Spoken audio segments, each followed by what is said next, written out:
Everyone welcome to our channel shine the word. तो इस video में हम लोग देखने वाले हैं क्लास 12 की जो कहानी है, मतलब कि आपके क्लास 12 में 3 कहानी है, बाकी की हट गई हैं। तो इसमें से 2 हम लोग कवर कर चुके हैं, बहादुर और पंचलाइट वाली, और ये यहाँ पे लास्ट आ जाती है आपकी कर्मनाशा की हार। तो ये भी स्टोरी बहुत इंपॉर्टेंट है, एग्जाम में पूछी जा चुकी है।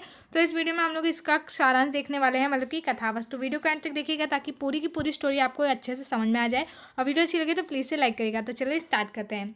तो कहानी देखने से पहले हम लोग कहानी में जो पात्र हैं, मतलब कि जो कहानी में कैरेक्टर्स हैं, उनके बारे में देखेंगे। तो यहाँ पे जो कहानी का जो सबसे मेन इंपॉर्टेंट पार्ट है वो है भैरव पांडे। भैरव पांडे को इस कहानी का नायक भी कहा जा सकता है, मतलब कि भैरव पांडे का चरित्र लिखने के लिए भी आता है।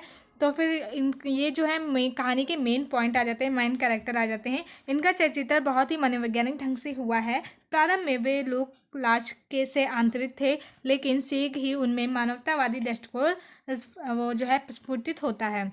वे कायरता छोड़कर उदारता का परिचय देते हैं और मानवता की रक्षा के लिए पूरे समाज से भिड़ जाते हैं। इसके अतिरिक्त अन्य उल्लेखनीय पात्रों में कुलदीप और फूलमत हैं। तो क्या बताया जा रहा है, यहाँ पे भैरव पांडे मुख्य कैरेक्टर होते हैं इस स्टोरी के। ये क्या करते हैं, ये अभी हम लोग जो इनका कहानी का सारांश देखेंगे उसमें आपको पता चल जाएगा। यहाँ पे 3 कैरेक्टर ज़्यादातर देखे जाते हैं, भैरव पांडे का, कुलदीप और फूलमत। फूलमत एक स्त्री है, कुलदीप और भैरव पांडे जो है वो पुरुष हैं। ठीक है, आगे देखते हैं।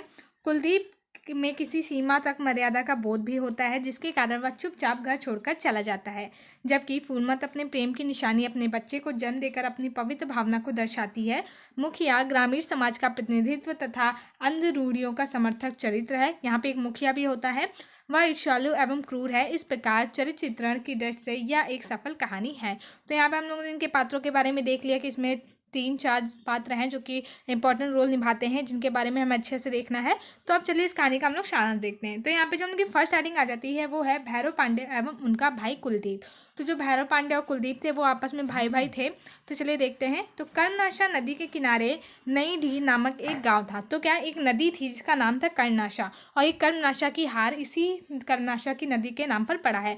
तो वहीं कर्मनाशा की नदी के किनारे एक ढी नाम का गाँव था, जिसके पैरों से अपाहिज भैरव पांडे नामक एक पंडित रहता था। तो वहाँ पे एक भैरव पांडे नामक एक पंडित रहता था, जो कि उसके पैर में प्रॉब्लम थी, वो अपाहिज था। उनका छोटा भाई कुलदीप जब 2 वर्ष का था तभी उन दोनों के माता पिता की मृत्यु हो गई थी। तो भैरव पांडे का छोटा भाई कौन था? कुलदीप। और जब वो 2 वर्ष का था तभी जो भैरव पांडे के माता पिता हैं वो उन्हें छोड़ के चले गए थे। भैरव पांडे ने ही अपने छोटे भाई कुलदीप का पालन पोषण एवं अपने पुत्र की तरह किया था। तो क्या था, जो भैरव पांडे थे उन्होंने अपने छोटे भाई जो कुलदीप था उसका पालन पोषण अपने पुत्र की भांति किया था। बहुत ही अच्छे से उसका पालन पोषण करके उसे बड़ा किया था।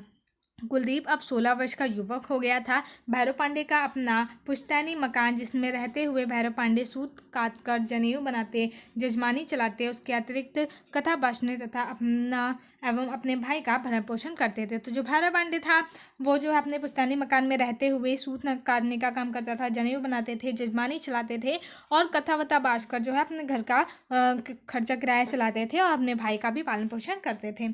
उसके बाद सेकंड हेडिंग हमारी है कुलदीप एवं विधवा फूलमत के बीच प्रेम। तो क्या होता है, एक दिन चांदनी रात में मल्लाह परिवार की विधवा फूलमत भैरव पांडे के यहाँ अपनी बाल्टी मांगने आती है। तो चांदनी रात मतलब की रात होती है, और मल्लाह परिवार की विधवा होती है, मतलब कि जो फूलमत होती है उनके हस्बैंड की डेथ हो जाती है और ये विधवा हो जाती है। तो क्या होता है, ये भैरव पांडे के वहाँ अपनी बाल्टी मांगने जाती है। बाल्टी देते समय कुलदीप फूलमत से टकरा जाता है। फूलमत मुस्कुराती है और कुलदीप उसकी ओर मुग्ध दृष्टि से देखता है। इसके बाद दोनों एक दूसरे से प्रेम करने लगते हैं, मतलब कि उनके बीच ऐसे प्रेम का स्टार्टिंग होता है। आगे देखते हैं। उसके बाद नेक्स्ट हेडिंग है हमारी भैरव पांडे के गुस्सा करने पर कुलदीप का घर छोड़ के चले जाना।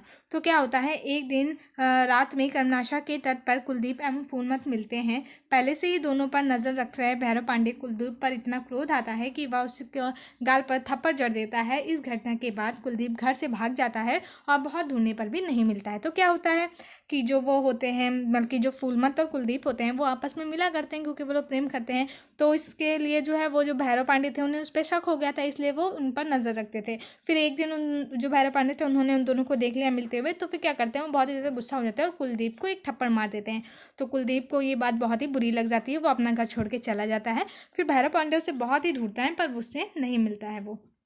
उसके बाद आगे है हमारी कर्मनाशा नदी में बाढ़ का आना। फिर क्या होता है, कुलदीप को घर से भागे हुए 4-5 महीने बीत चुके होते हैं। कर्मनाशा नदी में बाढ़ आती है, जिसके होने वाली तबाही की आशंका से सभी भयभीत हैं। गांव वालों में यह अंधविश्वास प्रचलित है कि कर्मनाशा जब उभरती है तो मानव बल अवश्य ली जाती है उससे। मतलब कि क्या होता है, जो कर्मनाशा नदी थी वहाँ पे हमेशा बाढ़ आती थी। तो जो गांव वाले थे वो थोड़े अंधविश्वास थे, गांव के लोग थे, तो उनमें थोड़ी मतलब कि अंधविश्वास की भावना थी। तो उनको ऐसा लगता था कि जब कर्मनाशा में बाढ़ आती है तो उसे शांत करने के लिए किसी एक मनुष्य को उसमें फेंकना होता है, उसकी बलि देनी होती है, तभी जो कर्मनाशा की बाढ़ है वो शांत होगी। तो फूलमत द्वारा बच्चे को जन्म देने की खबर गाँव में फैल जाती है और गाँव वाले कर्मनाशा की बाढ़ फूलमत को ही समझने लगते हैं। तो क्या होता है, जो फूलमत होती है वो एक बच्चे को जन्म देती है, जिसकी वजह से जो है सब लोग उसे बहुत ज़्यादा बुरा भला कहते हैं और सब लोग उसको ही, सब जो बाढ़ आती है उसी को इसका जिम्मेदार मानते हैं कि मतलब कि इसने ऐसा किया है, इसी वजह से ये जो बाढ़ वगैरह आई है। उसके बच्चे को उसका पाप समझते हैं। उनकी धारणा थी कि फूलमत की बलि पाकर कर्मनाशा शांत हो जाएगी। तो ऐसा कुछ होता है। ये पूरी स्टोरी जो है एक अंधविश्वास पर टिकी हुई है। आगे देखते हैं, नेक्स्ट पॉइंट है हमारा भैरव पांडे का अंतर्द्वंद। तो इसमें क्या होता है, जब यह सूचना भैरव पांडे को मिलती है तो पहले से सोचते हैं कि चलो अच्छा ही है, परिवार के लिए कलंक बनने वाली अपने आप ही रास्ते से हट जाएगी। लेकिन फिर उन्हें यह व्यवहार क्रूर अमानवीय लगने लगता है और उनके मन में भावनाओं का संघर्ष होने लगता है। अंत में सत्य और मानवीय भावनाओं की विजय होती है और वह फूलमत और उसके बच्चे को बचाने के लिए चल पड़ते हैं।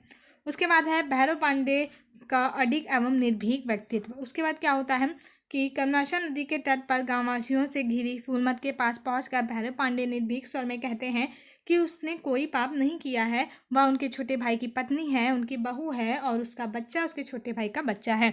तो क्या होता है, पहले जो वो भैरव पांडे होते हैं वो उसका साथ नहीं देते हैं फूलमत का, और वो भी, उनको भी लगता है कि हाँ चलो बलि हो जाएगी तो अच्छी बात है, तो हमारा जो मतलब कि घर का कलंक है वो सारा मिट जाएगा। लेकिन बाद में वो बहुत ज़्यादा सोचते हैं, फिर उन्हें लगता है कि हम लोग ये बहुत ही गलत कर रहे हैं, ऐसा नहीं करना चाहिए, उसने कोई पाप नहीं किया, इस टाइप से।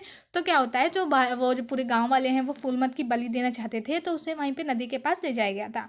तो सभी उसे घेरे हुए खड़े हुए थे, तब वहीं पे भैरव पांडे जाता है और सभी गांव वालों से कहता है कि ये जो फूलमत है ये हमारे छोटे भाई की पत्नी है, उनकी बहू है और उनका जो बच्चा है वो उसके छोटे भाई का बच्चा है।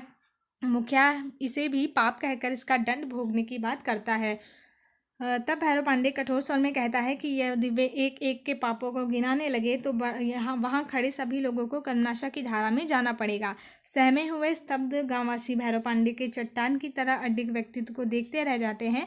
कर्मनाशा की लहरें इस सूखी जड़ से टकराकर पहाड़ खा रही थी, पराजित हो रही थी। कर्मनाशा की हार वस्तुतः रूढ़ियों की हार है।